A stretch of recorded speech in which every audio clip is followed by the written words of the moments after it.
এবার থেকে রাতে আরও বাস, রাতে বাড়ল সরকারি বাসের সংখ্যা। রাতে বাস বাড়ানোর সিদ্ধান্ত রাজ্য সরকারের। যাত্রীদের কথা মাথায় রেখে নাইট সার্ভিস, একাধিক গুরুত্বপূর্ণ পয়েন্ট থেকে পর্যাপ্ত বাসের ব্যবস্থা। বেসরকারি বাস মালিকদেরও রাতে বাস চালানোর অনুরোধ। শহর কলকাতায় রাত্রিবেলা বাস পরিষেবা, রাজ্য সরকারের উদ্যোগে লেট নাইট বাস সার্ভিস চালু করা হলো। হাওড়া, শিয়ালদা কিংবা বিমানবন্দর বিভিন্ন অঞ্চল থেকে শহর এবং শহরতলিতে পৌঁছে যাওয়ার জন্য বাসের পরিষেবা চালু করা হয়েছে।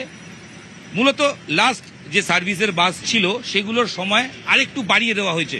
কোথাও রাত 10টা, কখনো রাত 10:30টায় লাস্ট বাস সার্ভিস চালু করা হচ্ছে।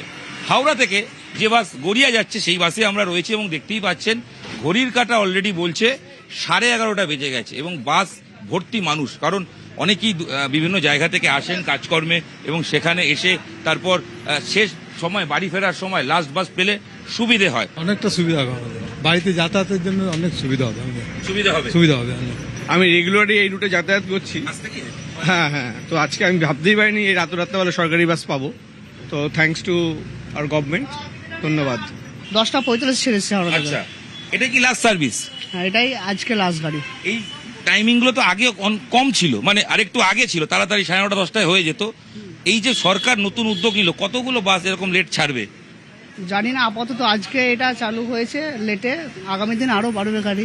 ভালো হচ্ছে কাজ, প্রায় তো নাইট করি, তো প্রায় বাস পেতাম না, হেঁটে হেঁটে বেশিরভাগ যাওয়া হতো, আর না হলে শাটেল ট্যাক্সি করে যাওয়া হতো। এখন বাস পেয়ে ভালো সুবিধা হয়েছে। হ্যাঁ, অবশ্যই হেল্পফুল, সরকারের একটা ভালো উদ্যোগ। আমরা হাওড়ার থেকে কিছু না পেলে ভীষণ বিপদে পড়তাম, হয়তো ওলা উবের বুক করে আসতে হতো, বেশি টাকা খরচ করতো। আর সব থেকে বড় কথা, আমাদের মহিলাদের টিকিট লাগছে না সরকারি বাসে। এটা একটা খুব ভালো উদ্যোগ, অবশ্যই ভালো উদ্যোগ, অ্যাপ্রিসিয়েট করছি সরকারকে। সরকারের নতুন উদ্যোগে সাধুবাদ দিচ্ছেন প্রত্যেক বাস যাত্রী এবং বলছেন ভবিষ্যতে যদি আরেকটু লেট নাইট করে বাস পরিষেবা চালু হয় তাহলে অবশ্যই সেটা যাত্রীদের জন্য ভালো হবে। সব মিলিয়ে 1 আগস্ট থেকে যে লেট নাইট রাতের শহরে বাসের পরিষেবা, সরকারি পরিষেবা বাস চালু হলো, সেই ছবি আপনাদের দেখালাম এবং মানুষ বা যাত্রী যারা তারা সবাই কিন্তু উপকৃত হচ্ছে। ক্যামেরা বিশ্বজিতের সাথে ডন রায় বর্মন, নিউজ 18 বাংলা।